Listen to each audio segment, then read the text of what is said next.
Okay, we're going to continue on, and we started this mission a couple of weeks ago, and I can only tell you that as we get further into this, you will appreciate and understand the intricacies of this whole discussion of no. It's really a fascinating discussion, and it's going to get very, again, very detailed and intricate as we go further. So we're going to continue on Mentesamet Bays.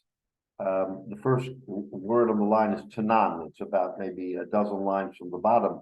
But just to a couple of words of review is that this Mishnah, there's a couple of things about this Mishnah, again, to keep in mind, is that we established, according to the Rabbanon, that a no price fraud is 1/6. And the thing to keep in mind is that this Mishnah is an anomaly of the halacha. Why? Because remember that there are the three categories in Aino. There's fraud, price fixing, price fraud of less than a sixth, 1/6, and more than a sixth.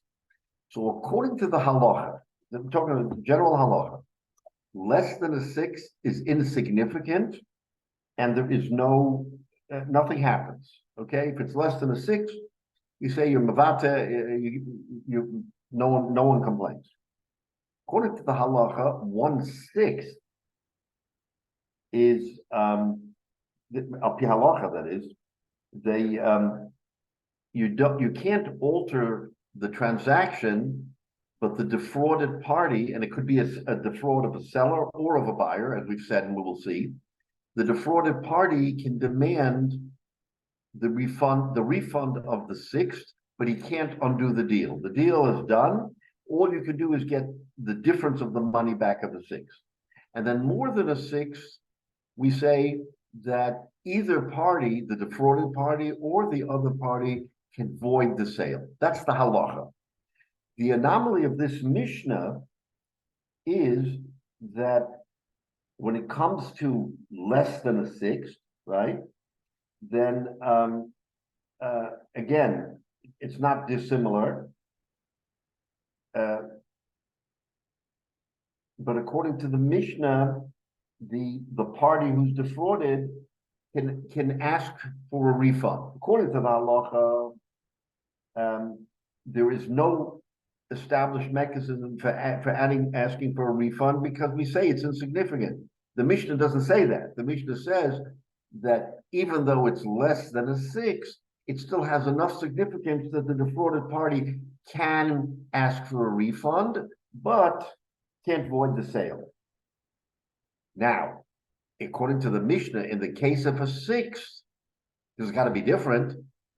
He can ask for a refund or void the sale. So in other words, the power, and we use the term yodo al ha'elyono, which we will see in our Gemara today. He has the power, the defrauded party, to say, not only do I want my six back, but I want to void the sale. That's according to the Mishnah. And more than a six, there's no machlokes between the halacha and the Mishnah. Either party can void. So there's a quirk in this Mishnah. We're going to go into a greater discussion about it because it's our Mishnah that we're really developing, that both less than a sixth and a sixth deviate from the halacha. Less than a sixth deviates because you can ask for a refund, whereas the halacha says no. And a sixth, you can ask for a refund or void the sale, and the halacha says you can't void the sale, but you can get a sixth back. That's the general machlokes, and that's the setting for our Gemara. So now, Rabbi. Yeah, go ahead, Jay. The definition of a sixth, even estimating a sixth, does the Bezdin get involved with somebody says it is a sixth, one says it's a little lower or a little higher? I mean, it's very hard to define 1/6 with so many different objects. Well, let me give you an example because we're going by a sixth of a fixed number. And this is what the Gemara started talking about last week. In other words, and this is where the other thing I want to mention is that there is a machlokes between Rav and Shmuel on how we look at the six. But to answer your question, Jay, What we're talking about is a fixed sale for a dollar amount that deviates from what the price is in the marketplace. And the Gemara gives an example. For instance, if something, and the Mishnah says it is a sixth is shtus lemekach, means 1/6 of, let's say something is worth 24 the 24 ma'os in a sela, in what's called as that was the coin of the realm. So 4 of 24 is 1/6. So if something was worth 24 sloim of 24 kesef, we call it kesef, and you sold it for 20, meaning 4 of 24, that's 1/6. Then that 6 is what is the discussion in our Mishnah. What do you do with that 6? So we're not talking about random numbers, Jay. We're not talking about your valuation, my valuation, his valuation. It's a fixed number. Everybody knows that this item costs 24 kesef in the marketplace and being sold for 20. But that's a simple case when you can count. But there's so much other business that goes on between Jews that doesn't have a specific count that you can determine. So my question is whether Besdin gets involved in declaring what the value is. Technically, yes. I mean, technically, if you're disputing what the value in the marketplace is, then you have to go to some fair arbitrator, whether it's a Besdin or it's someone in the market who is the appraiser, let's call him, who could say, yeah, this is definitely 24 kesef or whatever it is. So to your question, if it's not known, you have to clarify. You don't necessarily have to go to Besdin, but you have to go to someone who can clarify that this is the correct valuation of the marketplace. So at least we have a frame of reference. But our Mishnah makes it easy by just using, in all the cases that the Mishnah talks, or the Gemara talks about, we're talking about finite numbers. It was worth 16, it was worth 20, it was worth 24. So it's easy enough in our Gemara to understand. But to your question, yes, you would have to establish a market value to know whether or not there was a price defraud, right? So anyway, so the other relevant point I say is that the machlokes between Rav and Shmuel, which is important to remember, is according to Rav, shtus means 1/6 of the value, meaning if something was worth 24 kesef and you paid 20, so 20, the 4 is 1/6 of the value, that's considered shtus. Shmuel adds and says, no, it doesn't have to be just 1/6 of the value. It can be 1/6 of the price that's actually paid.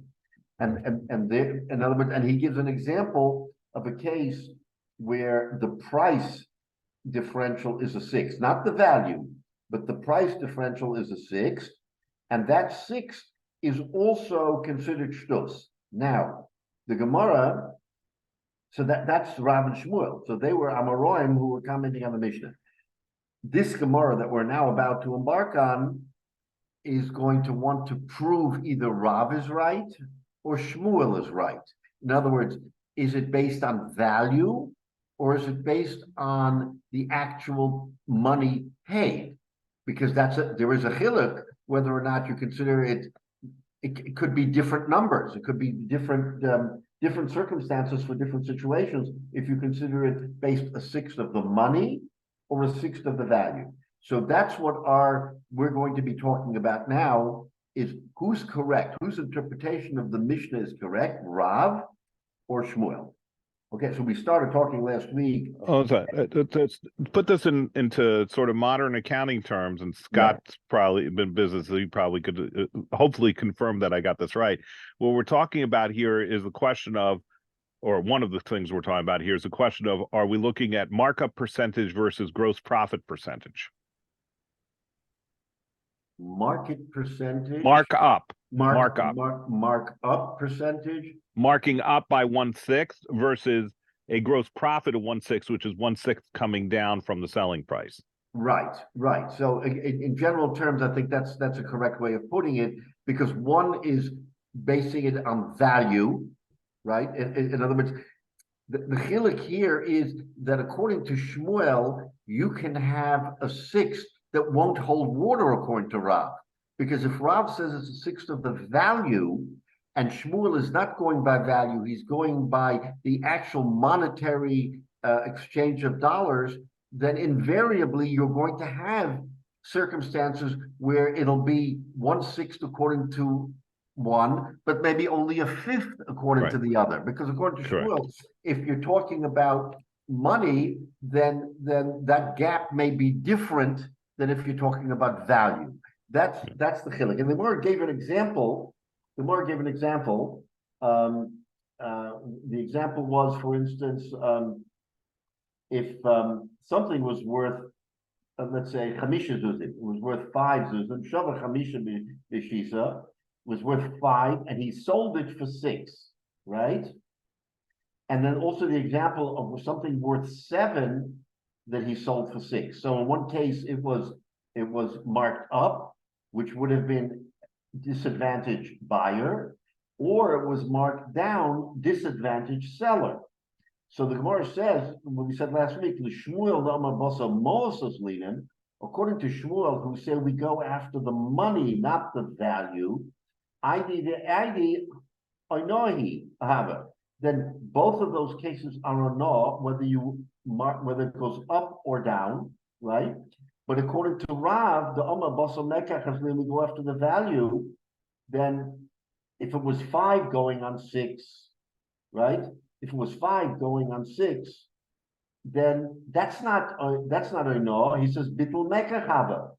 That is less than a 6, and therefore it's Bittul Mekach. Remember what this Mishnah said, that, well, according to Rav at least, if it's Bittul, if it's less than a 6, then there's no oino. So in that particular case, there is no oino, and Shava Shiva B'Shisa, if he sold it, if it was 7 and he sold it for 6, I'm sorry, if he sold it for, if it was worth 5 and he sold it for 6, Bittul Mekach Hava, because it's only a fifth.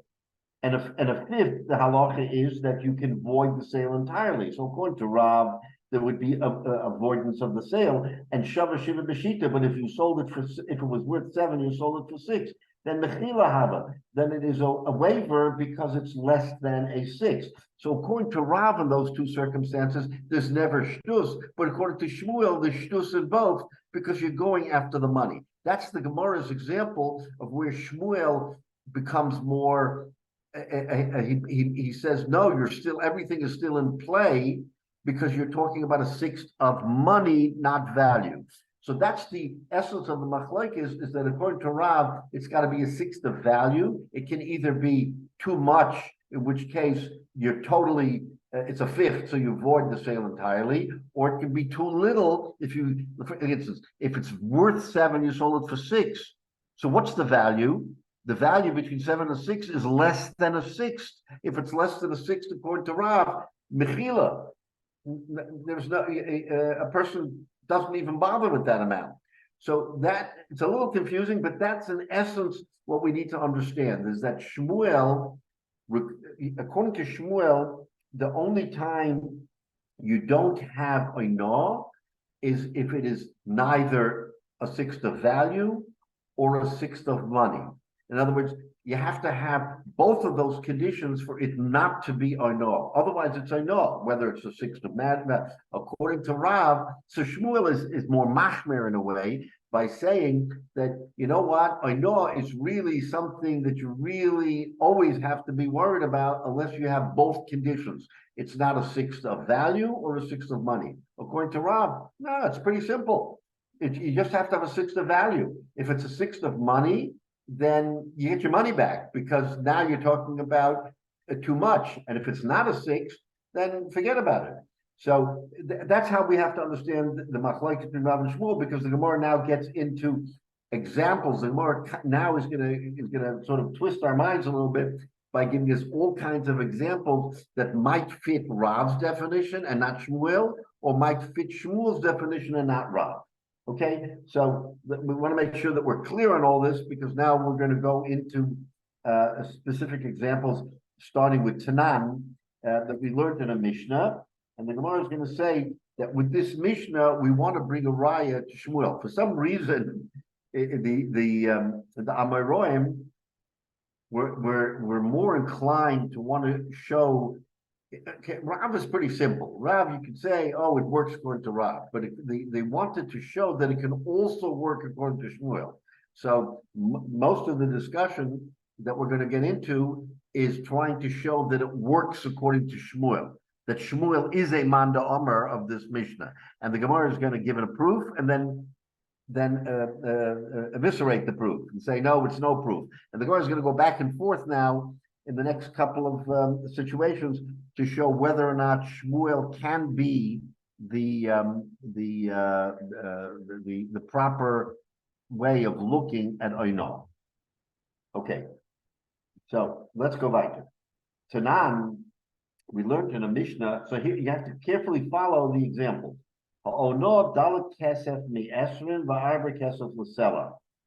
Okay, so the Mishnah says that 4 silver pieces out of 24 is that's oino, that's price for it. Why? Because it's 1/6 of the total. The total value of 24, 1/6 of it is 4. Okay, so that's Rav Shita, and that's Shtus Lameka. Okay, that's considered price fraud for the value of the purchase. And that's classic. Zakti Gemara, my love, the Zavin. So what is our Mishnah talking about? Okay, that's the example. Now, what are we talking about? Because we don't say in the Mishnah which is up or which is down. The Mishnah just says 4 out of 24 is shtus. So what's the example? What are we actually talking about? So the Gemara wants to say that the case of the Mishnah that we're talking about, my love, the Zavin Shavei Esrim be'esrim va'arba. So he's hypothecating. Isn't it a case where the seller, let's say he wasn't knowledgeable, and he went ahead, and again, to Jay, to your point, these are objective numbers, and there's no ambiguity here. Something that was worth 24 kesef, everybody knew it was 24 kesef, and he, for some reason, sold it for 20. Ma'alav the Zabin Shavei Esrim, he sold it for 20, be'esrim v'arba, when it was really worth 24. Okay, so if that's the case, now we have a classic example. Why? Because if he sold it for 4 of 24, that's 1/6 of the value. So based on value, Rav's view, it would be 1/6. It's a shtus, 4 of 24. But according to Shmuel, who says that it is based on purchase value, he agrees with Rav. Value is a condition, but also purchase. Then what's the case here?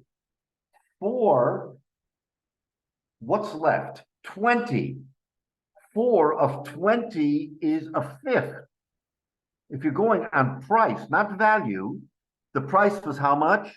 20. 4 of 20 is 20%. And the Mishnah, let's say, now says that that's shtus. It's a raya to Shmuel. Because according to Rav, that can't be shtus. Because 4 of 20 is a 1/5, and a 1/5 is already avoidable sale by everybody.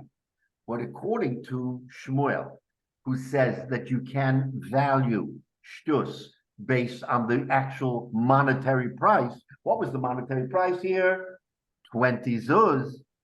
4 of 20 zuz is 20%, is a 1/5. And yet he says that it's shtus, that you can only exchange and get the money back, but you can't avoid the sale. That's a raya to our Mishnah that Shmuel is the man Omer. That's what the Gemara's objective is. We want to show that Shmuel, of course, you can interpret Rav based on 4 of 24, that's 1/6.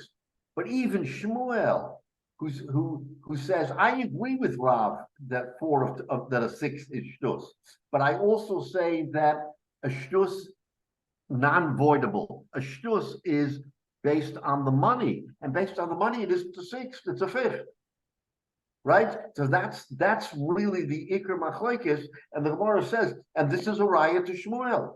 Our Mishnah says it's shtus, and yet it's 20%.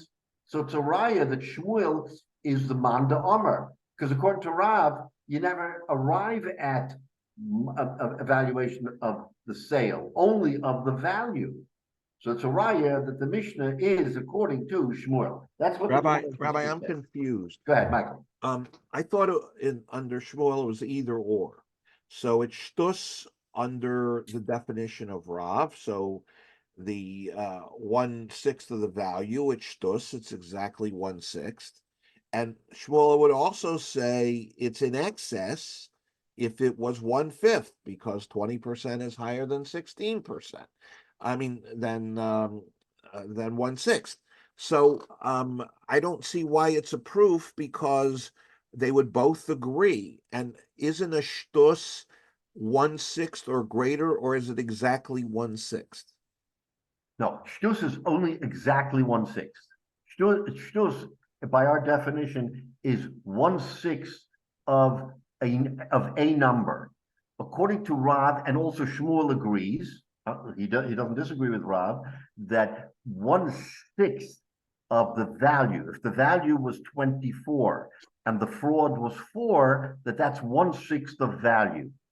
But Rav does not hold that a 4 of 20, the actual dollars paid, he says, no, that's already voidable. That's a voidable sale. Shmuel is the one who says that's a shtus. So what I'm trying to understand is, it's clear what Rav says. He says it's 4 of 24, it's a 6th, it's a shtus, it's exactly 1/6. Correct. So what would Shmuel say? He said either or, and so it's on value it's 1/6, on price it's 1/5. Right. So what would he hold? That it's shtus, or it's more than shtus? No, he would hold that it's shtus. So Shmuel would hold that it's shtus, that you can't void the sale. According to Rav, you could void the sale because it's a 5th. But according to Shmuel, even though technically it's a 5th, we still call it shtus. We don't call it a void sale. All you get is your money back, that the 4 zuz. But Rav would not call that, because as far as he's concerned, it's all based on value. So he wouldn't even. He would say that's avoidable. It's a voidable sale. Primary view. Yeah, Rob would say it's a voidable sale because it's more than a 6th. No, he wouldn't, because I thought his point is only, so if you have the value, that's the first thing you look at. That's the only thing you look at. According to the Rav, only that's thing the you only look thing at, right? So it's pure shtus, which means it's a 6th. But in Shmuel's case, it's under value, it's a 6th, and under price, it's a 5th. So you're saying, and it's still shtus, and Shmuel still considers it shtus, which means he cannot void the sale. That's correct. Whereas according to Rav, if you were going on money, you could void the sale. So that's why the Gemara is saying it's. So they're in agreement here, because each of them says it's shtus.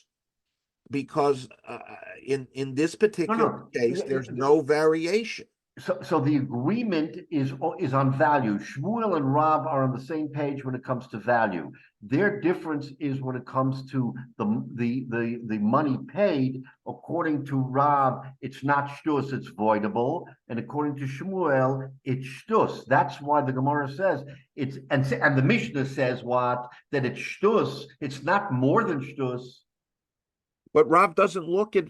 Rav looks at 1/6 period of the he doesn't look at both sides. So as far as he's concerned, Right, but that's why the Gemara, no, you're 100% right, but that's why the Gemara wants to say it's a raya that our Mishnah is being interpreted according to Shmuel, not Rav, because not only is value a shtus, but monetary exchange is also a shtus. According to Rav, that hypothetical of selling for 20 when it's really 24 should be a voidable sale. It should be voidable. but it's not. I mean, according to Shmuel, what you said was It's not. It's not. So does that and our Mishnah, hold on, Michael, but our Mishnah says it's not. Our Mishnah says it's not voidable, but according to Rav, it should be voidable because it's only value, not money. Shmuel is the one who says that money is also shtus, even though objectively speaking, it's 1/5, not 1/6. which is worse than 1/6. Correct. So there, but you saying but this is where I don't understand. So what I asked was if shtus, if the lower one, so it exceeds under both conditions for Shmuel. So, but Exactly. you said he still says it's the shtus. Right.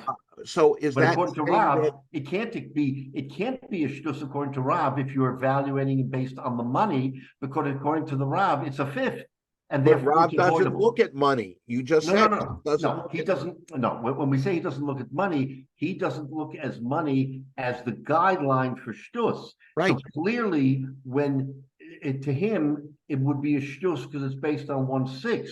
But the Mishnah is also saying not only is it a shtus on a value, but it's also a shtus on money, which means that Shmuel's view is being imposed in this Mishnah over and above Rav. Of course, Rav and Shmuel agree on value, but not only is value considered, money is considered. And if you say money is considered, then it has to be Shmuel's interpretation, because you're right, Rav doesn't even look at money. But I still don't understand. So but the Shmuel believe only in shtus, because if it exceeds by a sixth, which is according to Rav one definition, if it's more than a sixth, then you return it. In Shmuel's case, he believes that it exceeds in both cases, but you said he believes it's a shtus.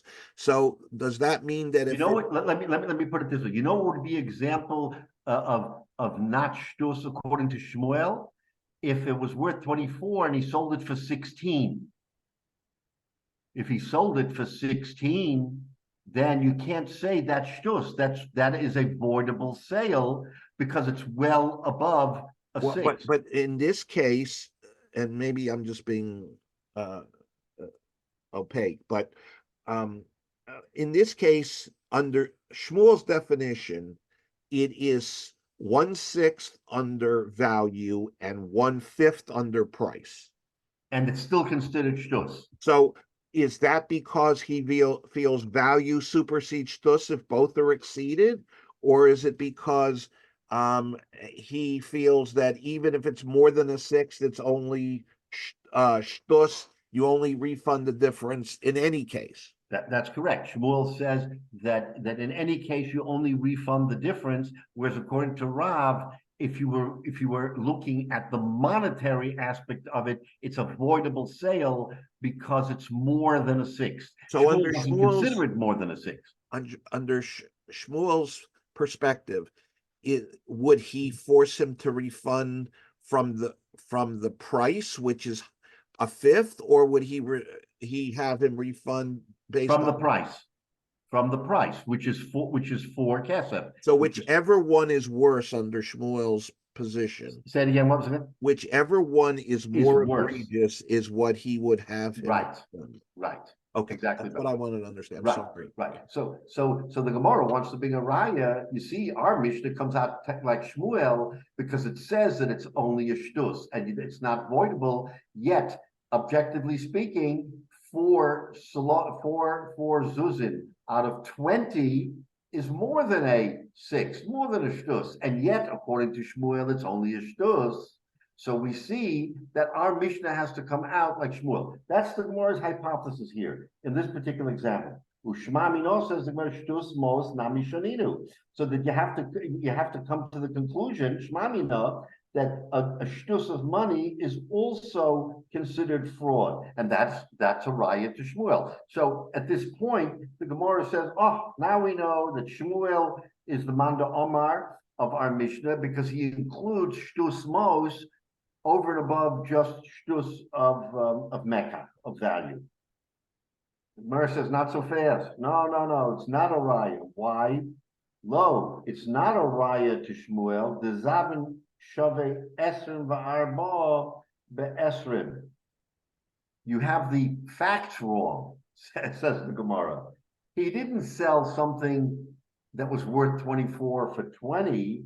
He sold something that was worth 20 for 24. In other words, who was the loser here? The lokeach, not the mocher. In the first example that we were talking about, we say, oh, the mocher made a mistake. He undersold it. He sold it for 20 and it was worth 24. That's a raya to Shmuel. Says the Gemara, no, that's not the fact. Remember, we're playing with facts here because the Mishnah doesn't give us the facts. So the Gemara, when the Amoraim were sitting around learning the Mishnah, they were asking themselves, what's the fact pattern of this Mishnah? So first they said, you know what the fact pattern is? Fact pattern is it says 1 of 24. That's totally objective. We know that. But the fact pattern is he sold it for 20. And then it comes a raya to Shmuel. Then the Amoraim says, no, not so fast. That's not what the Mishnah means. The Mishnah means that it was worth 20 and he sold it for 24. So then it turns out that the beneficiary here was the lokeach, right? The Zavan Shavei Esrim va'arba be'esrim, that he sold something that was worth 24 for 20. So it was the seller then who took the hit. In the first case of the Mishnah that we talked about, where something was worth 20 and he sold it for 24, then that 4 zuz differential was to the advantage of the lokeach, of the buyer. In this particular situation, he sold something that was worth 24 for 20. So there was an underpayment, right? It was an underpayment to the disadvantage of the seller, and that is shtus of the value. That's only shtus of the total amount. If it's a shtus of the total amount, says the Gemara, then it's no raya that it comes out by Shmuel, because it's only 1/6 of the value of what he sold. So the Gemara's answer is you can't bring a raya to Shmuel because we're not even talking about monetary amount. We're only talking about value, and in value, both Shmuel and Rav agree that 1/6 of the value is shtus. So the Gemara wants to conclude it's no raya to Shmuel that our Mishnah is talking about where there was a price differential or price fraud of shtus of ma'os, because there is no shtus of ma'os when you sell something for 20 that's worth 24, because there's no gain of money. There's only a loss of money. And if it's a loss of money, that's not considered shtus. It's only when you upsell that there is shtus. Wait. Is it that it's not considered shtus, or is it that because at that direction on those numbers it's 1/6 rather than 1/5? That's correct. In that direction, it's not that it's not a problem. It would be a problem if it was 24 for sold for 18. You're correct. You're right. But it's only 1/6 of the value. But because of the direction, the value ends up not being more than 1/6, and therefore not being a problem. That's right. So that's a raya to Rav, because in other words, it could also be Shmuel, but Shmuel needs both. Shmuel needs money and value. And if it's only value, then it's a riot to Rav, because Rav only talks about value and not money. So the But wait a Gemara, minute. so that's the Gemara's taina here. How can you say that it's a proof to Shmuel if he sold it, if he downsold it, and he sold it for 20 when it was really worth 24, then it's only a shtus of the value and not of the money. So that's the Gemara's kasha. So no right. Says the Gemara, wait a minute, that's not correct. Meanis ana mocher, in your example, where you sold it for 20 and it's really worth 24, who is the loser? In other words, who takes the hit? Minis ana mocher. The mocher was defrauded because it was sold for less than the value. Ema seifa. Let's look at the seifa of the Mishnah, because the rule always is that the facts of the Reisha have to match with the facts of the seifa. When you have a Reisha and a seifa and a Mishnah, you can't change the facts so that the Reisha says one thing and the seifa says something else. So if you're going to tell me in the Reisha, in the part that we're now learning, that we're talking about where the seller was defrauded because he downsold it, let's look at the Sefer. What does the Sefer say? Remember, we went further in the Mishnah and we asked the question, how long does the defrauded party have to claim his fraud? How much does he have to undo the sale? Says the Mishnah, that the condition is he has enough time to show it to an expert, an appraiser, or to his relative. In other words, that's the amount of time he has, whatever that is. That's subjective, but let's say that's what the rule is, that he has that much time. V'omer Rav Nachman, and Rav Nachman later, we're going to see later in the Gemara, says, when does that apply? Lo shana and lo keyach. The rule of showing it to a tagir or to a relative only applies to a buyer. If a buyer wants to determine, was I defrauded, then I have the window of opportunity to go to a relative or to an appraiser and get it done. But says Rab Nachman that a seller does not have a time limit. In other words, we're protecting the seller more than the buyer is what we're doing, because we're saying that if the seller wakes up the next day, which is, let's say, after the period of time of showing it to a relative, okay, let's agree that the period of a relative for our purposes, let's say, is 5 hours for discussion. And he lets the 5 hours pass and he gets a good night's sleep. And the next morning he says, wait a minute, I think that this whole thing was not to my advantage, that he can go back and say, no deal, right?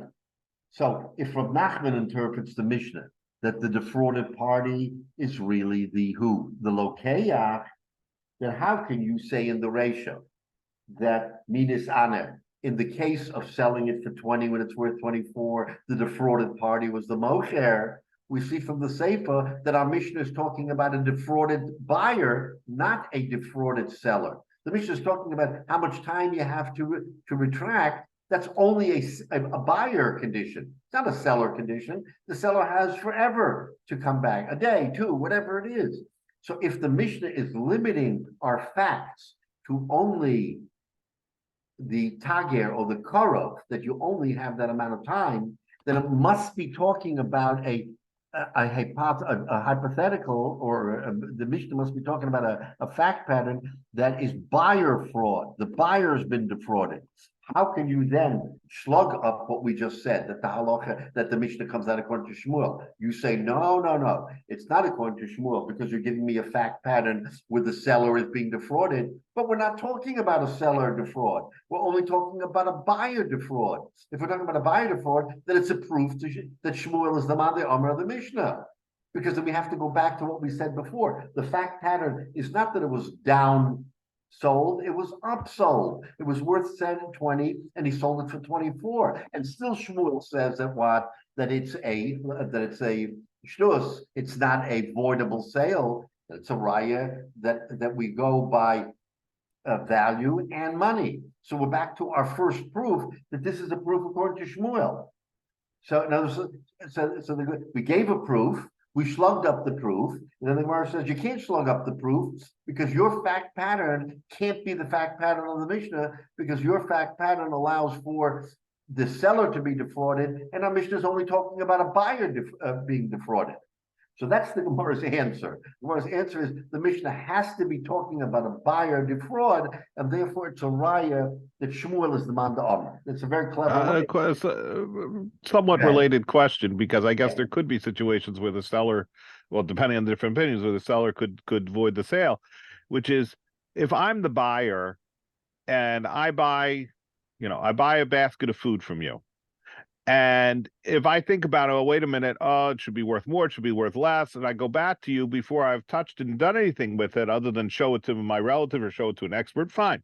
I can go back and say, okay, let's void the sale. If I've gone ahead and eaten the food, served the party to a whole party, whatever, it's all gone. And now the seller comes back and says, oh, this was really, this was top quality stuff, whatever. It should have been sold for this amount, and I sold it for you. It turns out more than a sixth, less than that. And you really end up with a mess. The seller could come back. Right. So I mean, I might have, you say 5 hours. I might have been buying it to use for lunch in an hour, Right. So inherent in the discussion, you have to make the assumption that the sale is status quo. The sale is what it is. And now it's remember, we're not talking about a long period of time. We're talking about a short period of time where someone, kind of charata, I think I made a mistake here. I was too hasty. If you went ahead and changed the status of the transaction, then you can't come back and argue you should give me my money back. I'll double check, but it seems to me that this whole Gemara is really talking about a very short period of time where the buyer and the seller are in the same status. Nothing's changed. It's only a mind charata. Was I overpaying or underpaying? To take a slightly different situation, a modern situation, I think there's a rule. I think it's like 3 days that applies in a lot of commercial transactions nowadays between a company and a person who buys it. I think, if I remember correctly, it might be if you buy a car from a dealer. I think it's certain other types of sales, door-to-door sales, whatever. That's legislated that you have a period of retraction. Yes. Right. But I presume that only applies to the, and I'm guessing here, okay? This was a consumer protection thing, so it applies to me as the consumer. It doesn't apply to the business that I bought it from, that they can turn around and say, oh, this car was, turns out that this was a premium car and it should have sold for more than what I sold it to. Correct. It's all, these laws are meant to protect the buyer. Whereas the Gemara is giving us a circumstance where we're protecting everybody, that even the seller should be, even though he's the one who set the price, right? He should suffer the consequence based on his own. You see that the Gemara is being even lenient and saying, no, even the seller who set the price can come back and say, Charata, I made a mistake. Very right now, in defense of that, there are situations, even today, there's situations you go into, not so much a regular store where everything's computerized, but other types of things, particularly if they're handmade things or whatever, where you go in and you haggle a bit. And that could be a lot of the situation here. You're haggling over it, and maybe the seller didn't realize, oops, I went below what I should have gone below, and now I'm losing money because I did it wrong. Right. So it's in effect, the Gemara is saying we're going to protect him from himself. That if in a moment of absenteeism, he said, "Oh, I'm going to be a good guy," and then I said, "What am I doing? I'm losing money by making the sale. I can't do that." The Gemara says we're going to allow you a grace period, but you see, the grace period is even greater for the seller than it is for the buyer. That's the anomaly. Is that if we're really trying to protect the buyer because he is coming into a transaction unwittingly, not knowing prices, at least the seller should have. I mean, a person who establishes a price, at least prima facie, you're going to want to say he did it because he knows what he's doing. So if he sold it for 24, it's because he did his research and he knows that it's 24 and sold it for 24. Comes the Gemara and says, no, that's not necessarily the case, which is against what our thinking is. Our thinking is not that way. Our thinking is that the seller should be the one, since he has the initiation of knowing what's going on. It's his field, it's his product. But yet the Gemara says no. That's a very interesting point that you're raising. Rabbi, Yeah. It's a sleight of hand. I mean, before it talks about the fact that we're protecting the buyer and the seller, then de facto, this is an answer saying, well, it can't be the seller because it's too much time and we would never have this situation in the case of a seller. It doesn't make sense. It's supposed to protect both the buyer and the seller. Correct. So how can they conclude that this is only for the buyer, not for the seller in this interpretation? The way they concluded, Michael, is because they look at the language of the Tanoim when the Tanoim was sitting around. Remember, they didn't have necessarily the benefit of what the Tanoim were thinking when they wrote it, because it was a couple of centuries even. And here Rabbi Yehuda Hanasi took the compilation of the Tanoim and he put it together. Then the Amoraim came back and they said, what was the thinking of these Tanoim? Why did they say in the Mishnah and talk about the buyer's conditions for withdrawal? Why didn't they talk about the seller's conditions? The Mishnah makes no reference to the amount of time that the seller has, only the amount of time that the buyer has. So they conclude from that the Mishnah was strictly talking about the buyer being defrauded and not the seller being defrauded. In other words, the Amoraim, when they were understanding the Mishnah, were saying the Tanoim who were sitting around debating were only debating the buyer's vulnerability, not the seller's vulnerability. You have to conclude that because the Mishnah specifically says and gives examples of what it would take for the buyer to undo the sale. Why didn't the Mishnah say what it would take for the seller to undo the sale? So because of that fact situation in the Mishnah, we conclude that we have to be talking about a buyer fraud. Now, if we're talking about a buyer fraud, then the example has to match them.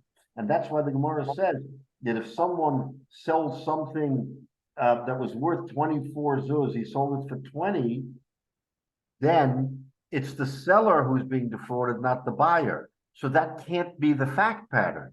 The fact pattern has to be where it was upsold. It was worth 20. He sold it for 24. The buyer was defrauded. Now it makes sense. And the Sefer says, okay, if the buyer is defrauded, how much time does he have to back out of the deal? So what we're saying here is that the Mishnah only makes sense if you're talking about the buyer being defrauded.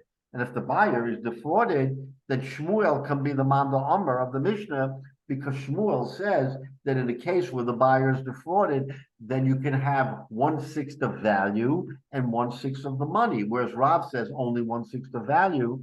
Therefore, we go back to what we said at the beginning of the discussion, that Shmuel is the Manda Amar. Not that Rav can't be, but Rav limits himself only to value. Shmuel says not only value, but even 1/6 of money. Therefore, it's a raya that Shmuel is the Manda Amar of the Mishnah, because we're including him and saying that even 1/6 of money is shtus. You can't void the sale, you can only get the money back. That's how the Gemara is shaping this whole fact pattern, by telling us that since it's got to be a buyer fraud, the buyer was defrauded, then only Shmuel can be the Manda Amar of the Mishnah. That's what's a little bit intricate here. Is you have to go back and you have to think about the proof, the unproof, and now the proof again that it has to be Shmuel, because the Mishnah is talking about a lokeach, and we just saw that in the example with a lokeach, then there can be a fraud in the case of a fifth, as it were, meaning monetary. That's the raya to Shmuel. So now, okay, so we're going to go one step further, and the Gemara is going to say, no, I don't necessarily agree with you that the raya is according to Shmuel, the raya can really be according to Rav as well. Why? So now he goes back and he gives a different fact pattern. You know what the fact pattern of the Mishnah was? Remember, the fact pattern of the Mishnah is we don't know. So we have to hypothecate. What was the fact pattern? So look at this. Elo the Zavin Shove Esrim Va'arba Be'esrim Mitamanya.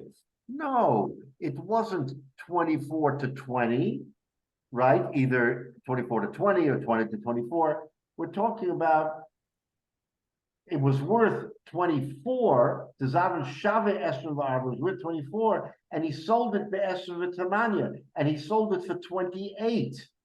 So he upsold it 4 zuzim from 24 to 28, right? So who overpaid here? The buyer, because something that was worth 24, he paid 28, right? And that's now considered shtus, right? So he wants to bring a raya to Rav, not to Shmuel, to Rav, because when you sell it, but when it's worth 24 and you sell it for 28, that's shtus of the value, because the value is 4 of 24 and you sold it for 28. But that can't be an example of money. That can't be example of shtus b'mos, because it's according to this, there's no shtus. It's definitely an overpayment for which you can void the sale. So Shmuel can't be the Manda Omer of this Mishnah. It has to be Rav, because Rav says it's only based on value. And when you have something worth 24 that you sold for 28, then it's strictly a value situation, not a monetary situation. So the Gemara wants to come out that we can be talking about the lokeach, the buyer being defrauded, because you have to say that for the ratio and the sake to be consistent. So we're talking about a case where the buyer was defrauded, and yet the halacha, the Mishnah comes out only according to Rav, not Shmuel, because he upsold him from 24 to 28. So there was only a shtus of value of mekach. There's not a shtus of mos. Shmuel can't come to the table and say that was a shtus of mos. It has to be a voidable sale according to Shmuel. It can't be a refund situation, which is what Shmuel wants to say. So that's how the Gemara wants to interpret that. So now let's take a look at Rashi to help us understand this.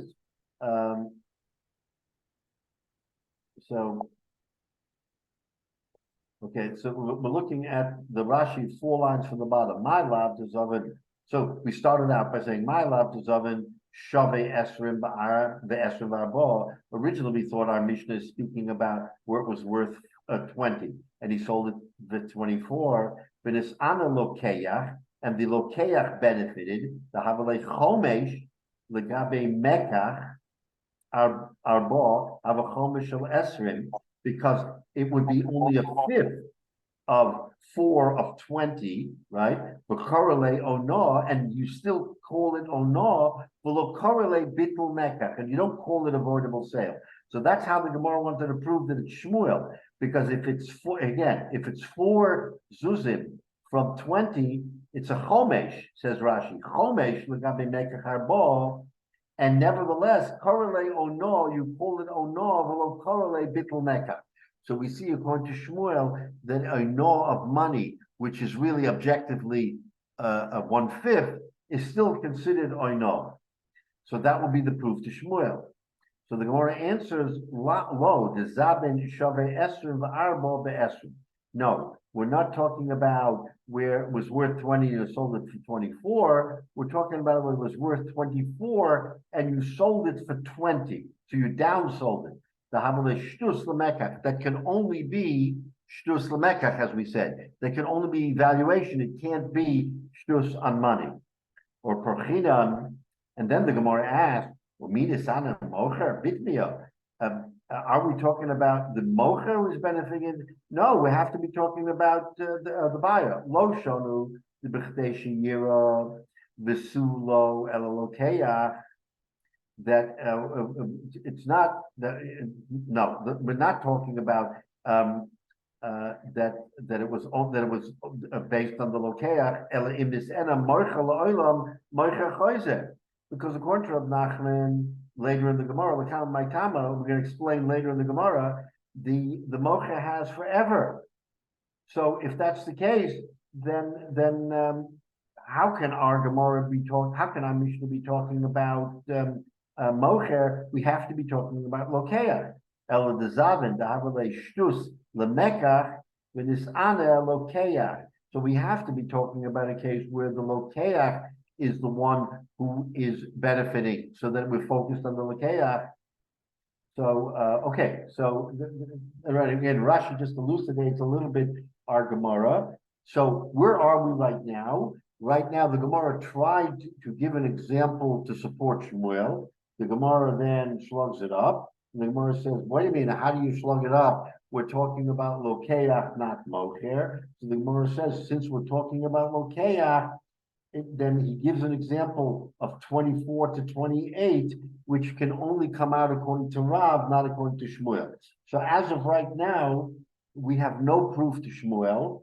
And when we pick up on the next situation, on the next case next week, the Gemara again is going to try to prove. The Gemara is going to try to prove that Shmuel is among the Amma of our Mishnah, and again by establishing a fact pattern that coincides with Shmuel. So that's where we'll stop, and that'll be the situation. Now I just want to hold on 1 second. I'll get a chumash.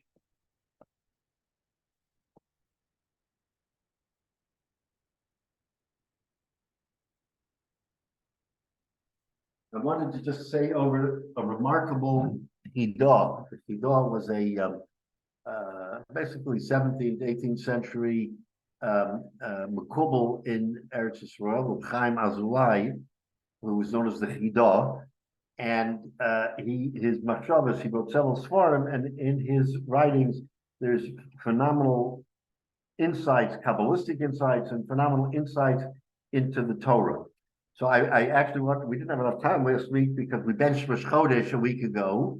And so I wanted last Sunday, which was right after Rosh Chodesh, we didn't have the time. So in just a few minutes, I want to repeat something to you, which I think you'll find phenomenal.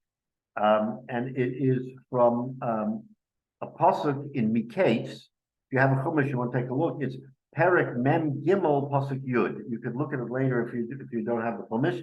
Perek Mem Gimel pasuk Yud. So on this subject, the Chidah says as follows. If you remember, on Rosh Chodesh and Shmona Esrei, during these months, when we recite the Shmona Esrei, we repeat all the brachas that the Rebbeinu Shalom should give us, and then we end with Kaparas Posha, right? He should forgive us for our sins. And we know that we only say those words in a leap year, only through the end of Adar Beis, until we come to Rosh Chodesh Nissan, because the year starts on Nissan.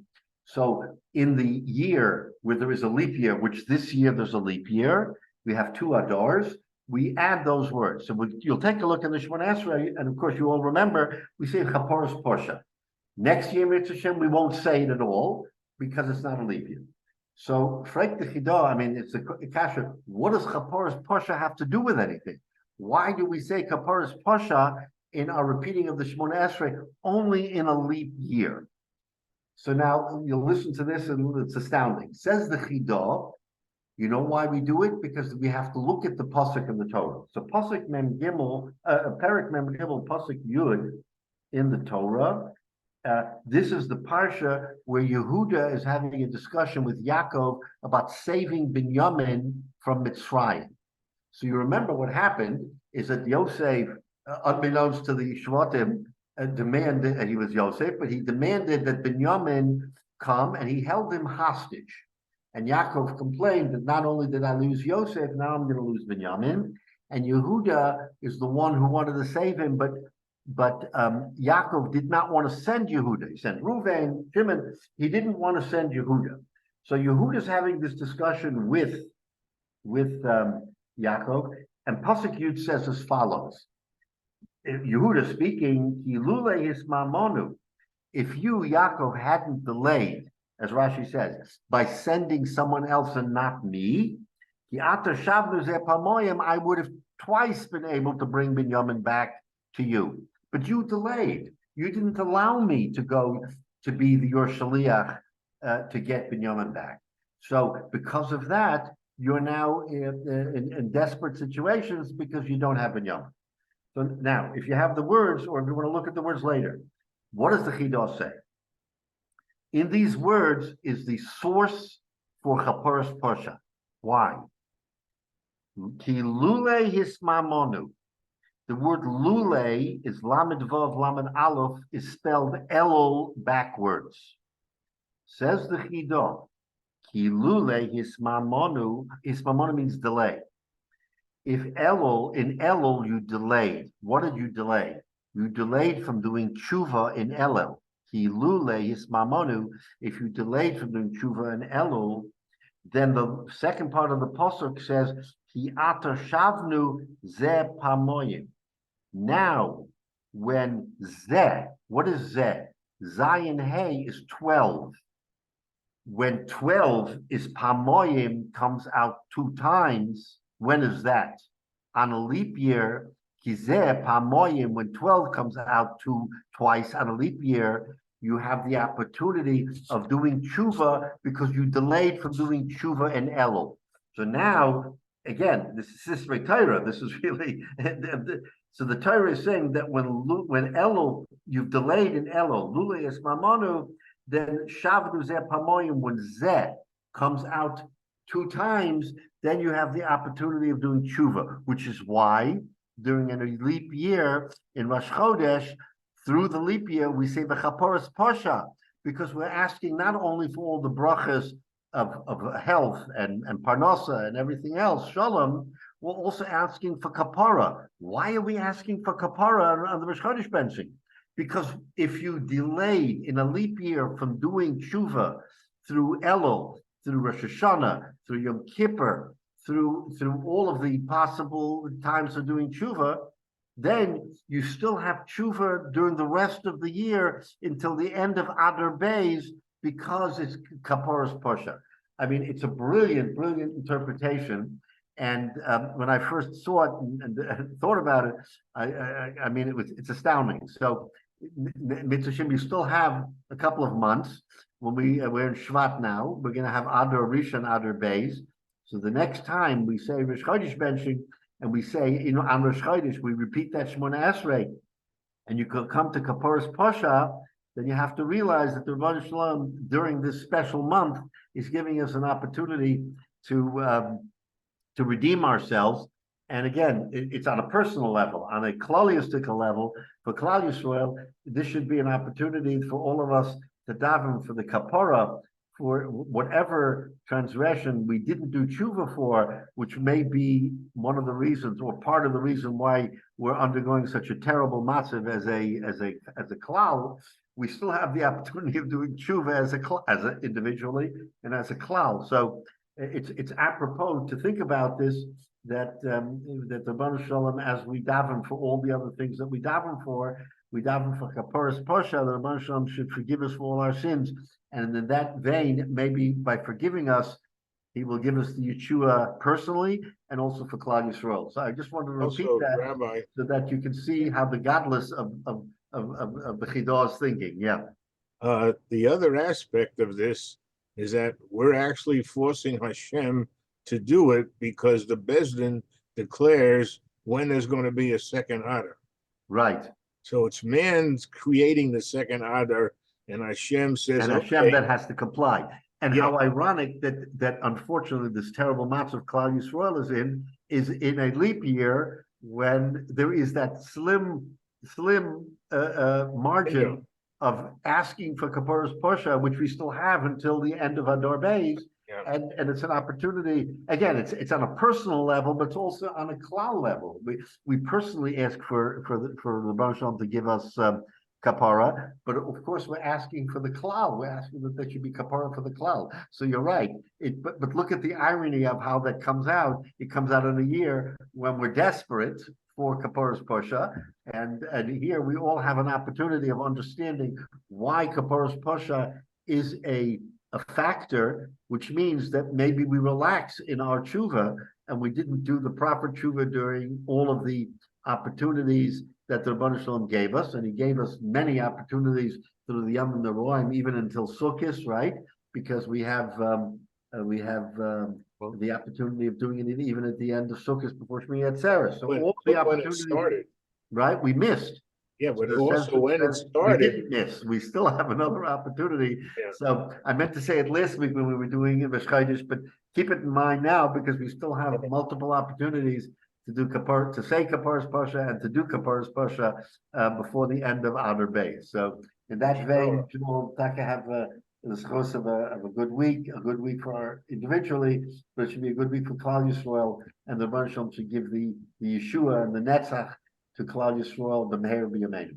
Amen.